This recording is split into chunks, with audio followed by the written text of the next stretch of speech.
अस्सलामु अलैकुम वरहमतुल्लाहि वबरकातुहू। गर्मी की शिद्दत, हरारत की ज़्यादती और लू से बचने के लिए एक खुराकी नुस्खा आप लोगों के साथ शेयर करने जा रहा हूँ। आप लोगों ने कूज़ा मिस्री लेनी है जी 50 ग्राम, और तुखम मलंगा, इसको तुखम बलंगा भी कहा जाता है, ये भी आपने 50 ग्राम ले लेना है। और तीसरे नंबर पर आपने लेनी जी गूंद कतीरा पाउडर, ये भी आपने 50 ग्राम लेनी है।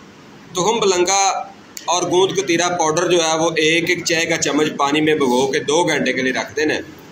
उसके बाद उसमें कूज़ा मिस्री का जो पाउडर है वो 2 चुटकियाँ से 3 चुटकियाँ डाल के उसको मीठा करके आप दिन में 2 से 3 बार इस्तेमाल करें, तो ना तो हाथ पाँव जलेंगे, ना आँखें जलेंगी, ना ही जलकर पेशाब आएगा, बल्कि हरारत और गर्मी की ज़्यादती की वजह से जो घबराहट और बेचैनी होती है उसमें भी अफाका होगा। इसको राहते कलब भी कहा जा सकता है और राहते दिमाग भी कहा जा सकता है।